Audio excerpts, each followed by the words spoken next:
Авраг могоон тухай. Заводод Левонти гихч нэг өвгөн байж билээ. Хүний өгнөөс зүрдэггүй, ажил хичээнгүй хүнсэн. Хар багаас нь гүмэшгийн уурхаад зэсийн хүдэр ухуулжээ. Залуу насаа чигийн хорхоо шиг газар дор өнгөрөөсөн аж. Гэрэл гэгээ үзэлгүй газар дор удаан байсаар ногоон өнгөтэй болжээ. Уурхаад хүйтэн чихтэй, эвгүй үнэртэй ийм газар нэг насаар ажил хийж биеийн мууджээ. Захирагч энэ өвгөн ямар ч нэмэргүй болсныг мэдээд уужим сэтгэл гаргаж Левонтиг Паскагуха дахь эзний мэдлийн алтны уурхаад шилжүүлжээ. Ийхүү Левонти алтны уурхаад ажиллах болов. Ажил солиод ч биеийн засарсангүй. Захирагч өвгөнийг харж "Левонти, чи ажилд хичээнгүй хүн. Би чиний тухай эзэнд ярьсан. Эзэн чамайг шагнана гэсэн шүү. Учир авалгүй хамжлагаас чөлөөл амиа борлуулж явагдаа" гэсэн гэж захирагч ярьлаа. Чадал тэнхээ нь барагдаж ямар ч ажил тэнцэхгүй болсон хүнийг тэр үед хамжилгаас чөлөөлж тавьдаг байв.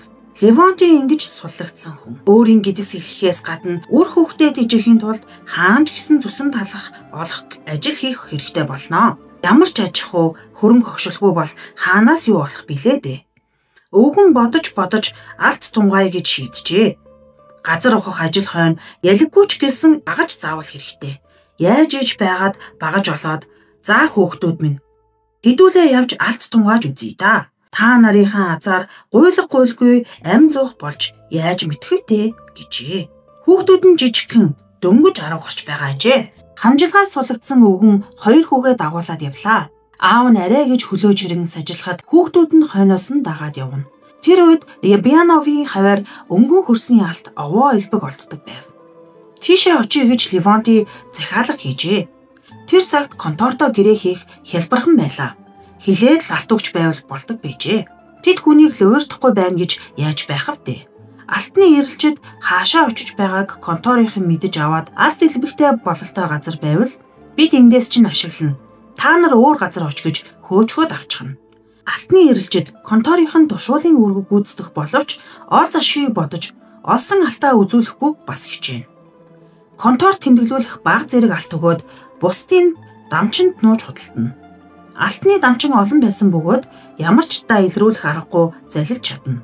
Конторынхан алтны ирэлчдийг мэхлэхийг бодох бөгөөд цаадуулан эргээд конторынхныгоо мэхлэхийг хичээнэ.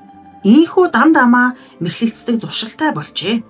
Алтны тухай хөндлөнгийн хүнээс л мэдэж болдог байв. Тэд харин Левонтигоос нууж хаалгүй бүх үннийг хэлнэ. Алт олж юу базаах вэ гэдгийг мэдээд үгтлээ зугаа гаргахтаа гэж бодоо бицтэй. Левонти Ябиановын голд ирж газар сонгож аваад ажиллаа эхэллээ. Тамир тэглэл нь барагдсан амтан амьсгаагаа дарж ядан суун. Нас бит хүрээгүй хүүхэд ажил хийж юу базаах вэ? Гисэн чадлынхаа хэрээр л оролдох гэж. 7 хоног илүү оролдоод Левонти талхны мөнгөөж олохгүй. Дими юм гэдгийг мэджээ. Одоо яах билээ? Биенд ороотож эцэж турчээ. 2 хүүдээ хар хүүдийг өөрүүлж олны хэсэг гуйлтай биш дээ.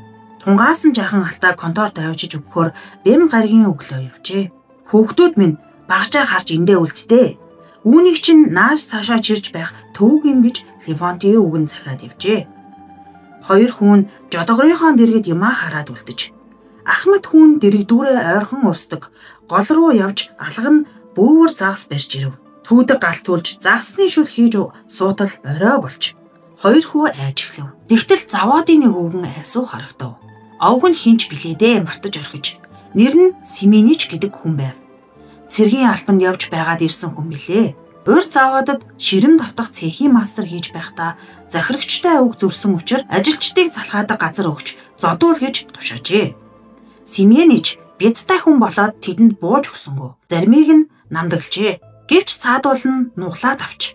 Хамгийн бяртай Була улсыг ажилчдыг зодож залхаадаг газарт шилж авдаг байв.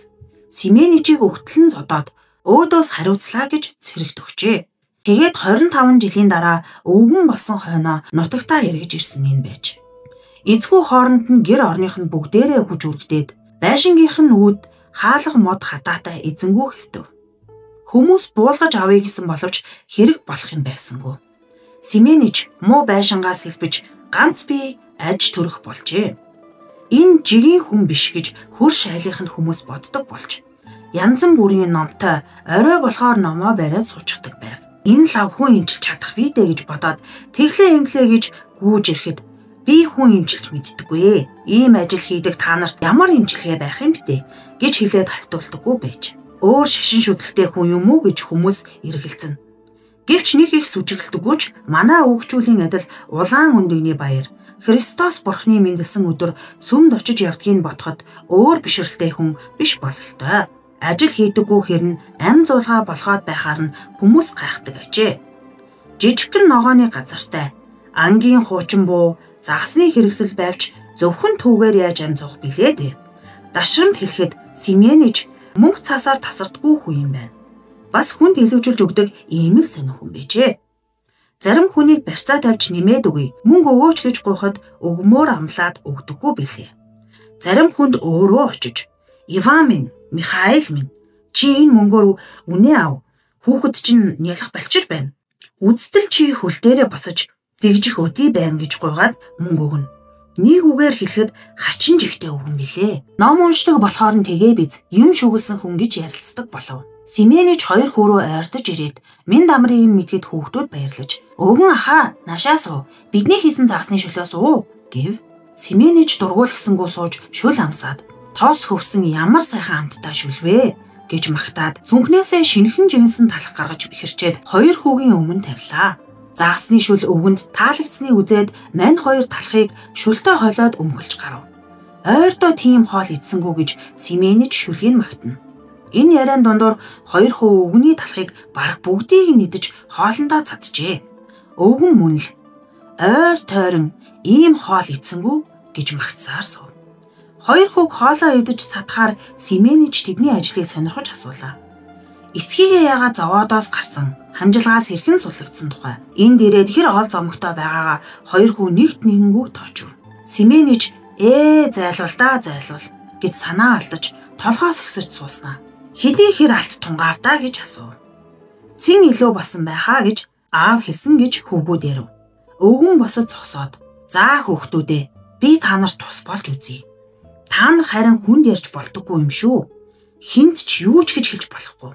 Ярьсан байвал уу" гэж хэлээд харах нь Сименич биш шиг амар харагджээ. Бас инээмсэглэн байж "Та 2 түүдэг галынхаа дэргэд унтчихгүй намайг хүлээж бай. Би нэг хүнд очиж сүгдэж гуугаад ирье. Тэр хүн та нарт тус болж биднэ. Тэр хүнээс айж юр болохгүй шүү. Айвлал хамаг хэрэг өнгөрхөн тэр. Айхгүй байхыг хичээгээрэй" гэжээ. Ингэж захиад Сименич өвгөн ойр руу яваад өгч 2 хүү өөдөөсөө шиштэн дуугүй суугаад хоцров. Ахан зориг гаргаж "Дүү минь айж болохгүй гэснийг битгий мартаарай" гэж намуухан дуугаар хэлэхдээ уруулан зэвхий цайж шүдэн дагжин тачигнаж байв. "Ахаа би айхгүй" гэж дүүн хэлэхдээ нүүр нь зэвхий тасан байлаа. Ийхүү хүлээд сутал шүн орой болж ойд нам гүн гагцхөр Ябинев голын ус шоржигнан уусхан дуултана. Нилээд хугацаа өнгөрч хүн ирж яваа харагдахгүй болохоор 2 хүүгийн айхан гайгүй болж түүдэг галаа сэргээж овоол хөвгчлөлтөө суулаа. Гинт ойд хүн ярилцах сонсогдлоо. Хүмүүс л босон хойно хин явдаг билээ гэж бодохоос аимшигтай санагджээ. Тэгтэл 2 хүн галын дэргэд хурж ирсний нэг нь Сименич ажээ. Нөгөө нь манай энэ хий хүнээс огт дөөр хувц өмсөн танихгүй хүн байв.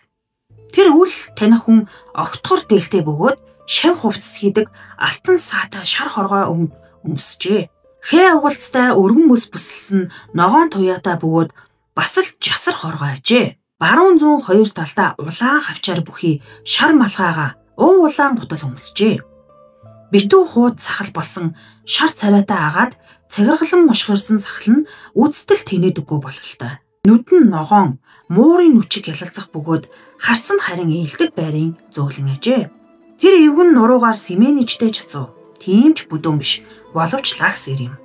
Зогсон газар хүлийн аяар хонхоож байв. 2 жаал тэр өгнөөс айсангүй. Сонирхож суулаа. Эд чинь хамжилгаас сулагдсан алтны ирэлчдөө.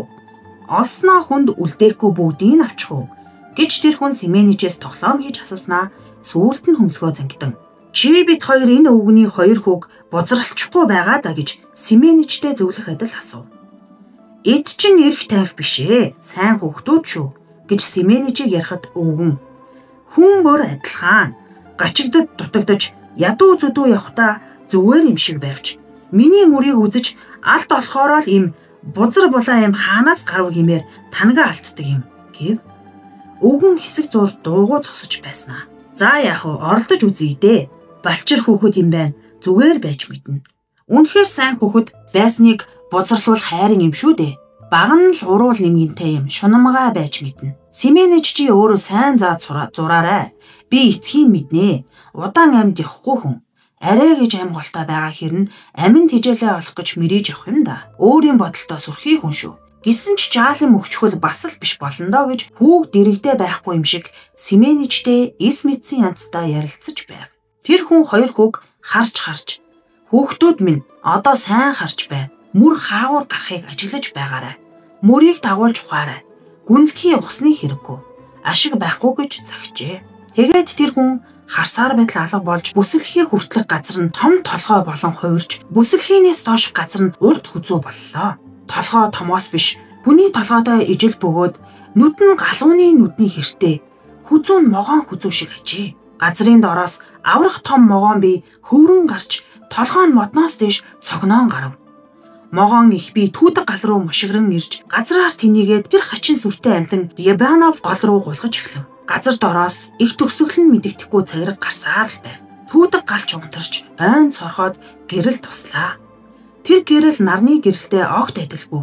Сэрүү татах ажээ. Могоо голын дэргэд гулган очиж гол руу ороход голын ус дороо хөлдөв. Могоо голын цаад ирэхт гарч нэгэн хөгшин хус мод руу сунаач хөвтөөд. За ажиглаж аваа. Энд ухаарай. Үн чин та хоёрын аим зулханд чинь хүрнэ. Дэнэж шунаж болохгүй шүү гэж хашгиран хэлжээ. Ингэж хэлээ тэр могоо алга болоход Рябинов голын ус дахиад шүүгэн урсаж түүдэх галж улалзан нуцлоо. Өвс ногоо харин хяруу дарж хөлдчихсэн мэд байжээ. Эн чин авруу могоо шүү дээ. Газар дэлхийн бүх алт түүний мэдлэл байдаг. Энэ могоо л хаагуур явна алт түүний мөрийг дагна. Авраг могоо газар дээгүүр, газар доогуур, хаагуур л бол явж хичнээн хамаагүй газрыг хүрээлж чадна. Хүмүүс алт элбэгтэй сайн судал олдог чинь энэ юм шүү дээ. Бие биеэ мэхэлж зодоон цохон гаргах хүн амны хэрэг өдөөх юм бол алтны судал тэр дороо алах болно. Авраг могоо хурч ирээд алтаа аваад явчих нь тэр билээ. Алтны ирэлжид үүрэмг алттай газар олж ам зууж байтал конторынхан ирж та нар эндээс зайл. Энэ газрыг чинь санд авч бид өөрсдөө ашиглана гэж алтны ирэлждийг хөөж орхиод машин авчирч ажилчтай хөөгөөд ирэхт нь алт ор сураггүй гэсэн байдаг. Тал тийш нь нухаж доош нь гүнзгийлээд юу ч олдоггүй юм. Энэ бас л авраг могоо алттай газрыг хүрээлж нэг шөнө хэвтэж хоноод явхад тэнд байсан алт биетэн наалтаад алга болох нь тэр билээ. Авраг могоон хаана хэвтгийг яаж мэдэх вэ? Алтны дэргэд заллуур гарах. Нэг хүн нөгөөг хавчхад энэ могоо их дургүй юм. Зөвхөн ам зуух гэж мэрэж аваа хүн бол та хоёр тусалсан шигээ тус хүргээд л явна. Та хоёр харин үүний хүнд ярьж болохгүй шүү. Хүндэл ярвал бүтлээ бархан тэр. Алтыг авах гэсний хэрэггүй. Та хоёрыг дэнэж шун гэж тэр хүн өгсөн юм биш шүү дээ. Тэр хүний хэлхийг сонссон биз дээ. Юуны өмнө түүний хэлсэн үгийг битгий мартаарай. За одоо явж унтдаа. Би түүдэг галын дэргэд жаахан суун гэж Симэнэж өвгөн сургаж ярив. Хоёр хүү өвгөний үгээр эмбүүлдээ орж унтлаа. Өглөө нилээд оройтож босов. Энд чинь алтны ирэлжид хэдийнэ ажиллаа хийж байдаг үе шүү дээ. Хоёр хүү би өөдөө харснаа. Ахаа та өчигдөр юу үзв гэж дүүгээ асуухад ах нь харин чи юм харв уу гэж асуужээ. Энэ тухай хүнд ч хэлэхгүй хомхоо сэтгэлээр шунахгүй гэж хоёулаа ангаа тангаа өргөөд хаана эхэлж ухаа ярилцав. Ухах газраа сонгож авахд хоёр хүү жаалхан маргажээ. Могоо сүүлчийн үг хэлсэн газар голын цаад иргэдэх хусны дэргэд эхэлж ухъя гэж ахыгаа хэлэхэд дүүн. Ах минь тэнд эхэлж ухаж болохгүй. Нууц задарна. Голын цаад хацарт ямар элс гарав гэж алтны ирэлжид шохоорхон гүйж ирээд үзчихвэл бүх юм ил болох нь тэр гэж ятгав. Хоёул ингэж маргаж суухдаа Симэнэж байсан бол бит хоёр зөвлөж хэлсэн гэж харамсаж байжээ. Тэгээд өчигдрийн гал түлж байсан газрын яг голд бяцхан хусан гадас шаалттай байхыг олж харав. Энэ лав Симэнэж бидэнд тэмдэг болгож хатгажээ гэж бодоод хоёр хүү тэндээс эхлэн ухжээ. Хоёр бисрэгхэн цул алт олдож урдынхтай адилгүй элс гарч эхэлжээ. Тэр хоёрын үйлс ийхүү урагштай сайн эхэлсэн хэрнээ сүулдэ бүтлэхүү болж дууссан юм. Энэ тухай дараагийн үлгэрт өгүүлье. Авруу могооноор баялаг заалгаж авсан Левонти өвгөний хоёр хүүгийн ам зулаг засарчээ. Эцэг нь төдхөн нас барсан боловч хүүгүүд жилээс жилд улам маятайхан аж төрөх болж. Төвхтэй гоё ганган биш ч гэсэн боломжийн жижигхэн байшин барьж авчээ. Сайлын үнэ морь худалдан авч жилдээ 3 хон төлөвлөлдөг боллоо. Насаа хөдөлсөн хойнч гэсэн ийм амьдрал үзэх гэж хэмээн 2 хүүгийн их баярлаж ханахгүй сууна. Симэний ч өвгөн л тэр айлыг харж хандаж явж амьдралын толгоосон билээ. Конторынхаа мэдж алтны эрэлжид атаарахгүйгээр алт авахыг өвгөн 2 хүүд зааж өгчээ. Алт авах тийм ч амар биш. Тал тишээ сайн харж байлгүй болохгүй. Алтны эрэлжид нууцгаа ажиглаж худалдаачид илээшиг эргээд конторынхын нүд салгалгүй ширтэнэ. Аргыг нь олох хэцүү. Нас бид хүрээгүй 2 хүүхэд ийм ажил хийж яаж чадах билээ дээ. Симэний ч өвгөн л тэр 2 хүүд энэ бүгдийг зааж сургаж өгсөн байна. Өвгөний 2 хүн ийхүү ам зусаар 90 цент хүрлээ. Гэвч нөгөө л хуучин газараа эргэцсээр байв. Алтны эрэлжид ч ийш тийшээ яваагүйг бодоход багсаах ч гэсэн олддог л хэрэг байлгүй. 2 хүү бүрч овоо олцтой. Алтнаасаа илүүчилж нөөцлөх болжээ. Өнчин хөвгүүдийн ам зуулга сайжирсныг заводын дарга нар ажиглаж тэднийх рүү хүн явуулжээ. Эхэн баяраар загсны махта билүү жигнээд гаргаж байхад заводын дайрлага дайралтаж та 2 захирагчдэр оч бушуу ирүүл гэсэн гэв. 2 хүү орж очмогц захирагч. Та 2 хэдий болтол ажил хийхгүй явуулсвэ. Дэрэж дараасан харцуул одоо хүртэл эзэндээ ганц ч өдөр ажил хийгээгүй байна гинэ. Яасан ирэх дарахтаа улсвэ.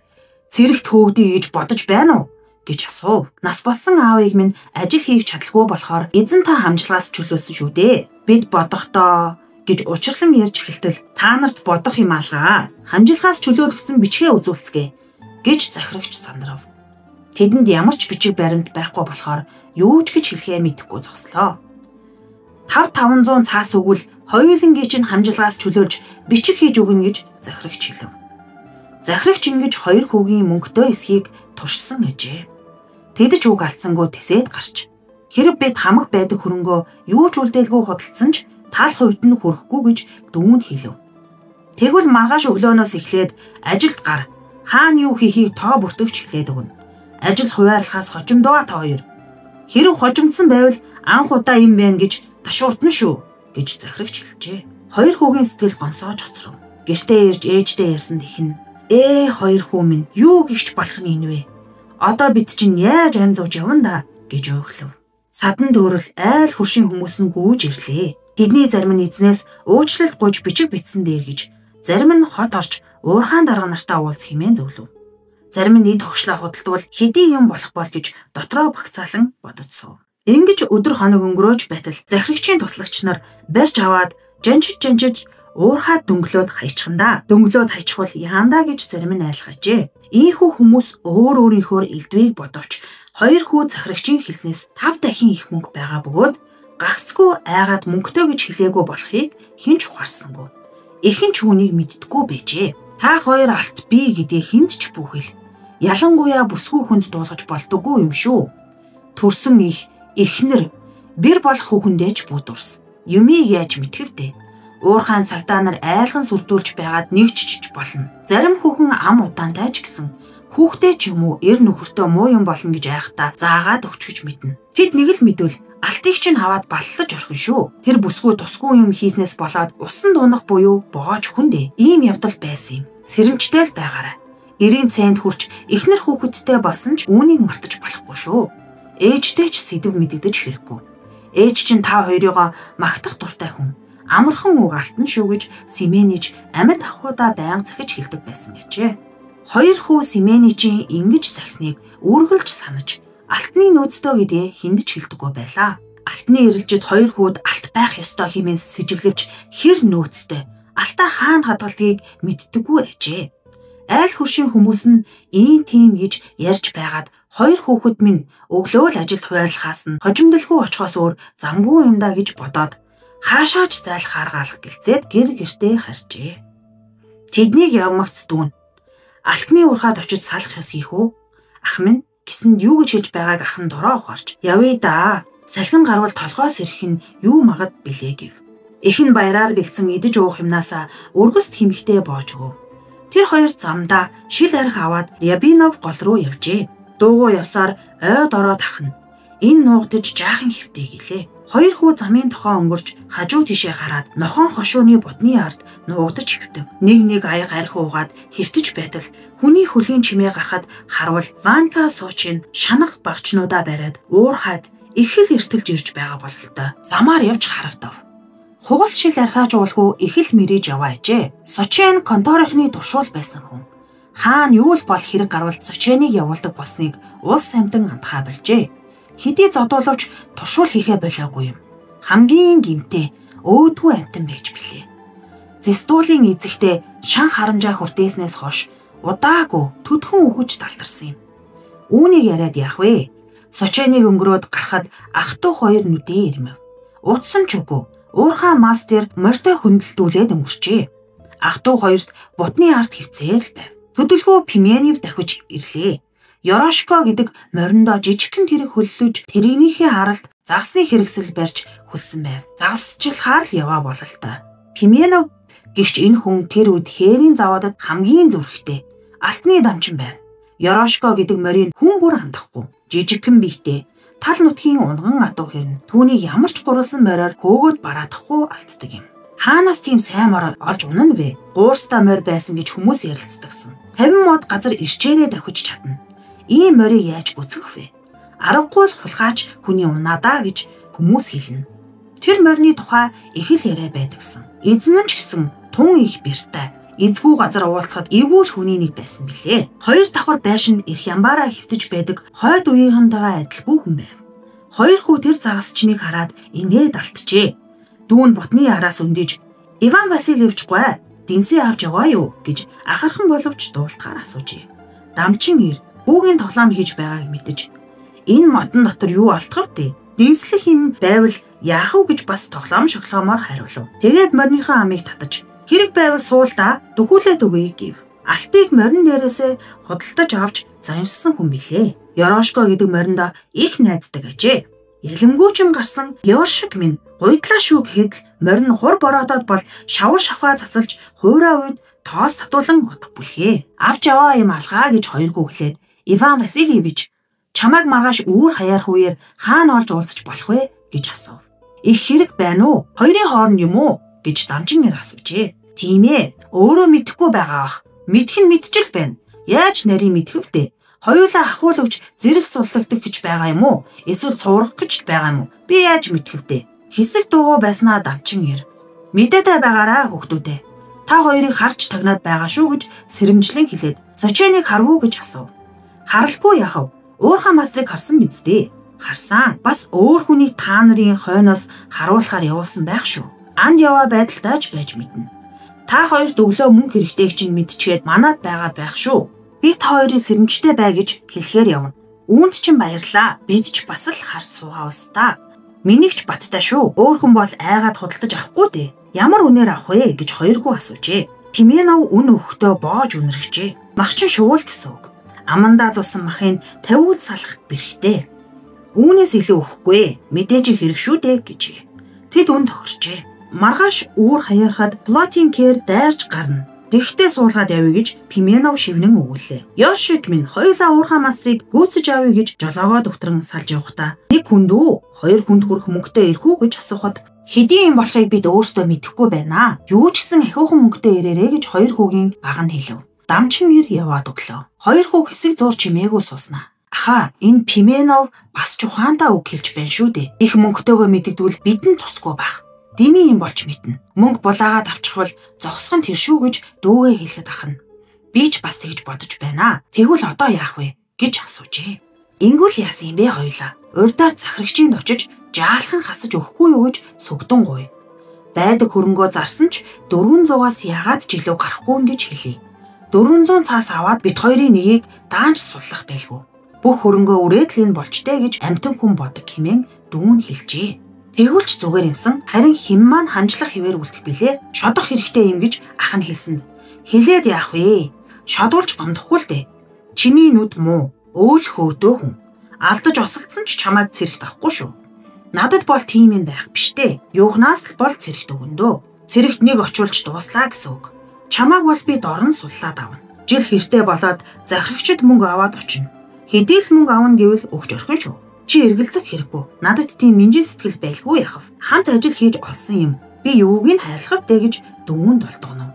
Хоёр хүүгийн ахыг Пантелеиг нь эгэл жирийн нэгэн залуу билээ.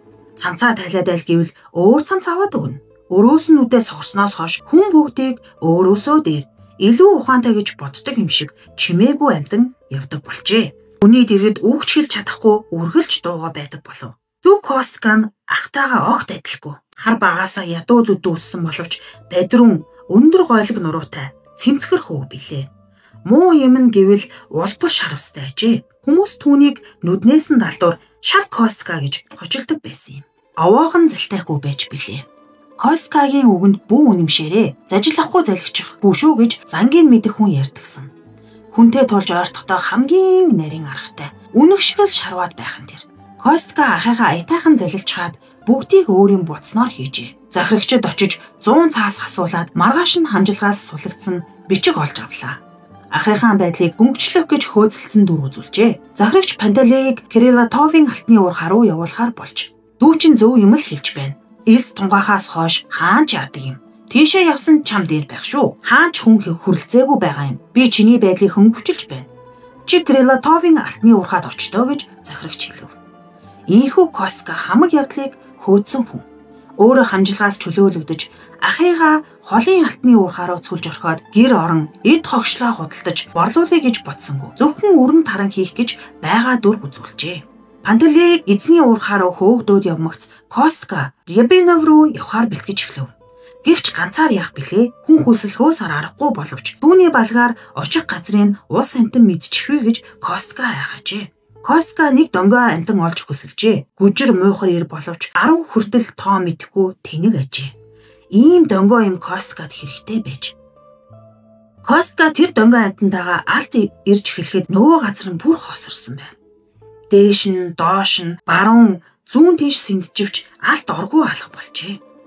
Гялтганах төдий харагдах шиг байвч ухаад нэмэргүй ажээ. Голын нөгөө эрэгт гарч авраг могоод ирэгтэн оцсон нөгөө хусны модны ороод ухъя гэж Костка боджээ. Тэндээс алт олдох нь арай дээрсэн боловч Пантелеийн байсан үеэс 7-нд орчжээ. Алт ирэх биш харагдахад Костка баярлаж авраг могоог би нэг дөнгөжээ гэж бодож байв. Костка голын нөгөө эрэгт очсныг хараад хүмүүс азаа туршихаар тийшээ явжээ. Дээр санагдсан биз сар өрөхгүй хугацаанд бүчээд авчээ. Явуулын хүмүүс ч ирж. Хамтран алт ирж яваа нэгэн бүлэг хүмүүсийн дотор аятайхан хүүхэн нэг байсныг Костка харжээ. Нарийнхан гойлог, шар үстэй, боломжийн охин ажээ. Тийм хүүхний хажууд байхад бүрхөх өдөр наран тусах адил буюу Костка хүүхнүүдийг аргалахтай захирагч байтугай бүр эзнээс ч дутуугүй авяаслаг ажээ.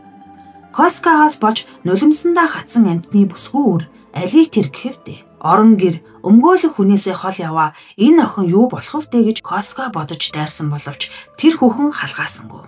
Тэр охин өмсөн хувцаар тааруухан нас залуу боловч ойртоход яггүй ажээ. Сэргэлэн цавоогийн яа. Хүнийг нэг үг хэлэхэд хоёрыг хэлнэ.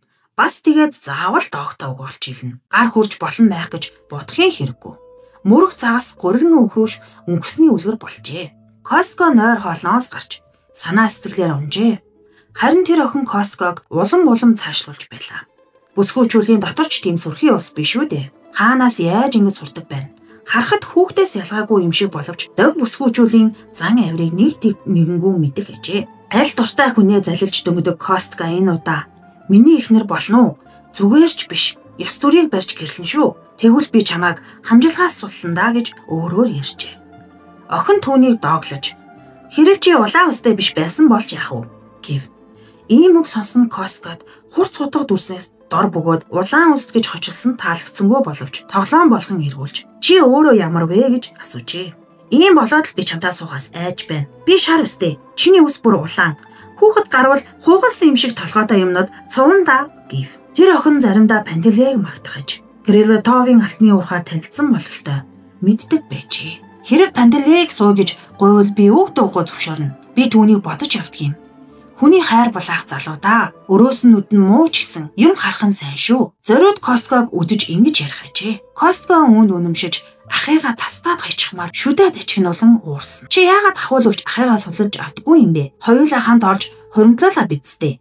Ахыгаа хамгийн хэцүү газар сүлж орхиод өөрөө сулагдчихэ гэж асуугаад Костка түүний өмнөөс үр хүмүг надад байхгүй. Өөрөө мөнгө олж сулагдана биз гэв. Хөөрхий, эзний ажлаас хойш суудаг ичхэ байсан анти юм да чи. Панталей чамаас бага ажил хийсэн гэж юу? Цаад ах чинь уурхаад ажил хийж байж сохроо бицтэй гэв. Ийхүү хор шарын майжхад Костка байж ятахта чамайг алан шүү гэж хашгирав. Охин огт ажирахгүй зогслоо. Үхэл яхийг бүү мэд амьдтал чамтай суухгүй. Улаан үстэй итгэлгүй хүнээс аюултай юм байхгүй шүү гэж охин хэлв. Ийхүү хавтуулахгүй байх тусам Костка улам дотомчлон ойрдохыг хичээх ажээ. Улаан үст гэж хочлохоо болж ээлдэг зөөлөн хараасаа гэж юугаа ч өхөөс буцахгүй байв. Гэвч тэр охин Косткаг юу ч бэлгэлсэн автаггүй ажээ. Чи надад өгөх гэдэг бэлгээрээ хахуул өвч хаагаас улж авмаар юм да гэж охин хэлэхэд Костка зүүгээ шивээд авах шиг болдог байв. Тэгээд Костка алтны уурхаахныг цуглуулж найрлыг шийджээ. Хүмүүс цөм арх ууц хотгороо хин юу хийснийг яаж мэдэх билээ дээ. Чамааг би зайдуухан газар аваачиж нэг үзээд маргааш нь юг хийх чинь дуулъя да гэж бодсон гэжээ. Юу болж байгааг хүмүүс ажиглаж манай улаан уст тун их улаарах болж дээ. Лав алт их олж байгаа шүү. Тэнд нь очицгой байз гэлцэх болж. Ингэж бодовч бэлэн ямаар найрлаж сугаалахдаа хин дургуутсах билээ дээ. Нөгөө шар ус дохинж Косткатай бүжиг хийв. Чадмаг сайхан бүжгэлдэх хүүхэн байсан гэж ярьдагсан. Костка сансан санаандаа хүрч хүмүүсийг согтоод ойчхоор охины гараас шүүрээд авчээ. Охин түүнийг ширтэж гөлөрөхөд Косткад аимшигтай санагдаж хоёр гар нь өөрийн ирэхгүй унжиж хөлн чичрэв. Ижих нүрээ барсан шар уст минь Панталейг хахуул өгж сулж ах уугүй юу гэж охин асуув. Суллаа гэж санахчгүй. Түүнд орвол сүүлчийнхээ зоосыг архинаас өгсөн дээр гэж Костка хэллээ. Чиний мэд хэрэгэ хэлсэнд хойно яах вэ? Мөнгө архинаас өгч барахад чинь тус боломж гэж охин хэлээд бүжиглэн холдохдоо могоо айдал гүрэлзэн мушигдсаж хоёр нүдээ огт цавчилгүй ширтэж байв. Тэр үеэс эхлэн Костка ийм найрыг бараг л 7 хоног бүр хийх болжээ. 50 гаруй хүнийг согттол аригдахад үрлэг нь их мэдээж хэрэг.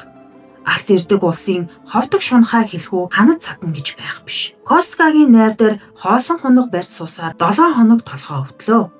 Дахиж найрандаа орвол 2 шил юмтай очино. Хэрэг болж магадгүй гэж айгүй бол тоог хийн. Иймээс Костка арх тарс уух идэх хэмиг элбэг дэлбэг байлгахыг хичээжээ. Төдхөн гар дээрээ байсан мөнгөө дор нь үрж дуусч. Олж байгаа юм гэж байхгүй. Алд бас л олдгой болж. Орхихоос өөр аргагүй ажээ. Эзэн минь ил суугаагаад гэлтгнах ч юм олж харахаа байлаа гэж нөгөө дөнгөө нь хүртэл хэлдэг болжээ. Охин Косткаг өдөж улам гааруулж улаан уст минь юунд байгансагаа гутлынхаа занг сэтэлчгээд тахлах мөнгөгүй болоо юу гэж асуув. Дими юм болж байна гэдгийг Костка хэдийнээс мэдсэн боловч бие барьж чадхаа өнгөрчээ. Панталей тэр хоёр овоо алттай болж газар болж хадгалсан билээ. Ногооныхаа хашаанд газар ухаж хоёр дахь үеийн шавартаа эс гарахаар тэнд болжээ. Газраа нарийн хэмжиж тэмдэглэжээ. Мэдэгдвэл уурхаан цагдаач өө ирэх аргагүй юм. Газарт орох энэ агуулах яриангуй хамгийн найдвартай юм. Гэвч авахд тун төвхтэй. Хүн амтнаас нууж сэрэмжлэх хэрэгтэй болно. Халуун усныхаа байшингийн араас ахуулаад бут мод суулгаж чулуу овоолоод хүн явахыг хааж аятайхан аргалсан гэжээ. Костка нэг харанхуй шөнө таарлтуулан агуулгахдаа очиж өнгөн хөрсний шороог малтаж элснээс хуянгаар зутгаж аваад халуун усныхаа байшинд орлоо. Урдаас тэнд ус бэлтчихсэн байжээ. Цонхоо хааж дэнгийн гэрэлд тунгааж хэлбэл үрцгийн чинээж алт байсангүй. Эн чинь юу вэ? Би буруу ах уу гэж бодоод эргэж очиж газраа дахин хэмжиж үзээд элснээсээ авчирч тунгаавал бас л юуж харагдсангүй. Тэгээд Костка болгоомжлохооч бүр мартаж гар дингээ бариад гүйж гарчээ. Гэрэл тусгаж харахад яг зөв алт болсон элснээсээ хутгаж авсан байлаа. Дэндүү дээгүүр хутгаад байна уу гэж бодоод доохноос хутгаж авбал ялахгүй алт үзэгдэхэд бүр дороос авбал ялгаагүй гэлтгнах төдий байжээ. Костка бүр твдэж уурхаад хутагтаа адил цооног ухаж гарав. Гүнзгий ухаж базаасангүй. Төдгөн хавтгай чулуу дайралтжээ. Авраг могоо алтыг яасан ч чулуу нэвтлээд аваад явчих чадахгүй. Одоо ойрхон бидэ гэж Костка баярлаж байв. Пантюшка хулгайлаад авчихлаа шүү гэж санаанд нь гинт буужээ. Ингэж бодтол алтны ирэлчин нөгөө шар ус охин дэрэгдэн ирээд зогсож байлаа. Харанхуй шүн тэр охин тодхон харагдана. Өндөр гойлог биетэй тэр охин нүхний ирмэг дээр зогсоод Косткаг ширтэж байж улаан уст минь алтаа алдчих уу? Хайгаа авчихлаа гэж бодож байна уу? Цаадахын чинь олз болж дээ. Чи хоосон хоцроо да гэхэд хин чамайг дуудав гэж Костка асуугаад Охины хөлөөс шүүрэн авч байдаг чадлаараа нүхрөө угсрав. Охин газраас хөндөрөвч урдын адил игцрэн зогсож байлаа. Тэгснээ улам сунаж нарийсаар могоо болж хуураад Косткагийн мөрөн дээгүүр гогцоорч нуруугийн даган доошоо гусаж эхлэв. Костка айгаад могоон сүүлэн дээрээс барьж чадалгүй алдчихжээ. Тэр могоо нүхэн дотор орж хавтгай чулуунд толгоогоо хүргээд ож бутруулан алга болоход нүд сохлом гялбуулсан гэрэл цацрав. Ийхүү тэр могоо чулууг нэвтлэн далд орж түүний мөр дагуу алт зөндөө. Зарим газар жижигхэн, зарим газар бөөнөөрөө гялалзаж байв. Алт хараад Костка чулууг мөргөж унжээ. Маргааш ихэн түүний нүхэн дотор үгсэн хөвцнийг олж магнаан цөмрөөгүй хэрн яасан ч юм үгсэн байжээ. Дүүгээ оршуулахаар Пантелей Крилотаваас иржээ. Ногооны газар цооноглож ухсныг үзээд алтанд нэг учир орж иж дорн мэдэж санаа зовж байв. Тэр алтаар хахуул өгч хамжилгаас сулагдана гэж Пантелей найдаж явжээ. Косткагийн тухай хүмүүс элдэн муу юм ярихыг сонсож байсан боловч дүү минь намайг хамжилгаас сулаад авна байх гэж итгэж явсан ажээ. Угсан нүхэн дээр очиж тонгоон харвал дороос нь хүн гэрэл тусгаж байх шиг гэгээ гарч байлаа. Нүхний ёроолд зузаан шилтэй цонх шиг дугуй юм харагдах бөгөөд тэр шилэн дотор алтан шаргал өнгөтэй нарийн нэнтэй хивс хуйларч байх шиг ажээ. Нүхэн дотроос шар үстэй, хар нүдтэй охин Пантелейг харж байв. Тэр охины нүдийг харахад аймаар ажээ. Охин Пантелейн өөдөөс инээмсэглэн алтан шаргал өнгөтэй хивс рүү хуруугаар зааж "Чиний алт чинь энэ байна. Алтаа ав. Бүү ээ" гэж ээлтгэн хэлж байх шиг боловч үгэн дуулдахгүй яажээ. Түдгэн нүхэн дотор гэрэл бөгч надтай л хиймэл үзэгдэж байна да гэж бодоод Пантелей анхандаа айж байснаа зориг гарган нүх рүү орж. Нүхний ёроолд зузаан шил дайралцсангүй. Харин цагаан чулуу байжээ. Эзний алтны уурхаад ажил хийж байхдаа Пантелей тэр цагаан чулууг бишгүй балбаж байсан болохоор яаж автгийг хүртэл мэддэг болжээ. Оролдоод үзээ л дээ. Үнэн дээр алт байж яаж мэдхэвдэ гэж Пантелей бодож. Тэгээ боломжийн чулуунаас шилж алт шаргал өнгөтэй хивс хуйларч харагдсан газар авчирч буталсанд чулуун дотроос оч гялалзах төдийхэн биш. Харин хэсэг хэсэг бөөн алт гарчээ. Пантелей ийхүү алт элбэгтэй судал олж орой болтол 5-6 фунт цэвэр алт гаргаж авчээ. Олсон алтаа нууцаар Пиминод аваачиж өгөөд захирагч дээр ирж "За би хамжилгаас чөлөөлөгдөе" гэж ирлээ гэхэд захирагч "Мөнгө олох сайхан хэрэгээ. Гэвч өнөөдөр надад зав алга. Өглөө ирдээ. Ухаан саруул дээр ярилцъя" гэжээ. Захирагч Косткагийн ямар шүү аж төрж байсныг санаад түүнд мөнгө их байх ёстой гэж тааварлаж Пантелейг сайн хавчиж байгаад аривхан олз олъё гэж бодсон гэжээ. Харин Пантелейн аз болоход конторын зарлаг гүйж ирж "Эзэн илч илгээжээ. Эзэн маргааш Сесертээс энд ирнэ гин. Захирагч амандаа орсон олзыг алдах нь" гэж айхдаа "За чи 500 цаас өг. Бичгэн дээр 400-аар бичин шүү" гэж Пантелейд хэлжээ. Захирагч ингэж 100 цаас туншжээ. Пантелей үгнээс нь зөрсөнгөө. "Муу нохоо чи цусалж л бай. Хахаж өгөх цаг чинь нэг өдөр чамд ирэндээ" гэж бодож байжээ. Пантелей ингэж хамжилгаас суллагдав. Ногооны газар усан цооногноосоо алт жаал малтаж байгаад сүүлдээ энэ ажлаа бүр орхисон билээ. Алтгүйгээр санаа амар ам зууж явъя да гэж боджээ. Тэгээд ам зуулаханд хүрэхээр бяцхан аж ахуйтай болж эхнэр авч суухт нь нэг удаа сонин тохиолдол болсон гэжээ. Пантелей өрөөс нь цохор болохоор хань болох хүүхнийг шилж сонгосонгүй. Ядуу айлын даруу дүлгөөхөн зантай охинтой сууж ерийн байдлаар хурим хийжээ. Ёсолж ураг басны маргааш Пантелейн залуу эхнэр гэрэлсний тэмдэг болгож зөвлөсөн бөгжөө үжиж суугаад "Ийм сайхан том бөгжийг яаж зөөх билээ дээ. Ийм үнэтэй зинтэй эдийг гээвэл хайр юм да" гэж бодож байв. "Панчушка, чи минь юунд мөнгөө дэмий үрдэх хүн бэ? Энэ бөгжийг ямар үнээр авсан юм бэ?" гэж нөхрөөсөө асуужээ. "Ёстор ийм хойно юуг нь үрлэг байх вэ? Рубль гаруугаар авсан юм" гэж хариулав. Амьд яваа насандаа үүнд чинь үнэмшгүй гэж эхнэрээ хэлэхэд Пантелей бөгжийг үзвэл авсан бөгжийн биш байжээ. Урундаа хийсэн бөгжийг харахад амтны нүчиг хос хар чулуун шигтгээтэй огт өөр бөгж байж. Пантелей бөгжний шигтгээ чулууг харуут алтан шаргал өнгөтэй хивс зааж өгсөн охин санаанд нь орсон боловч эхнэртэй хэлсэнгүй. Энийхээ сэтгэлээ дэмий зоогоод яхав дээ гэж боджээ. Залуу эхнэр нь тэр үнтэй бөгжийг зөөсөнгөө. Хямд бөгж худалдаж авчээ. Эр хүнд бөгжний хэрэг юу байх билээ? Пантелей түүнийг хурмын ясал өнгөртөл зүүжээ. Бүжиг сайхан бүждэг нөгөө охин хайчваа гэж хүмүүс Косиког өгснээс хойш гинэд санаад сургалж. Гэтэл тэр охин алга болсон байж. Хаанаас ирсэн охин бэ гэж биеэсээ асуухад зарим нь Кунгурын хавьяас нийлсэн гинэ. Зарим нь гантигтийн урхаагаас ирсэн байх гэж янз янзаар хэлнэ. Алтны ирэлжид гэдэг тэнэмэл улс байдаг. Эн чинь хин гихч вэ? Хаанхын удмын хүн бэ гэж ярих завтай хүн хаан байх вэ? Энэ яриа тэгсхийгээд унтарсан юм. Харин Рябиновын голд алт удтал элбэг олддог хിവэр байсан билээ. За ингээд энэ удаагийн түүх маань энэ хүрээ дуусч байна. Бүгдээрээ дараагийн удаа илүү сонирхолтой түүхээр дахин уулзцгаая. Баяр таа.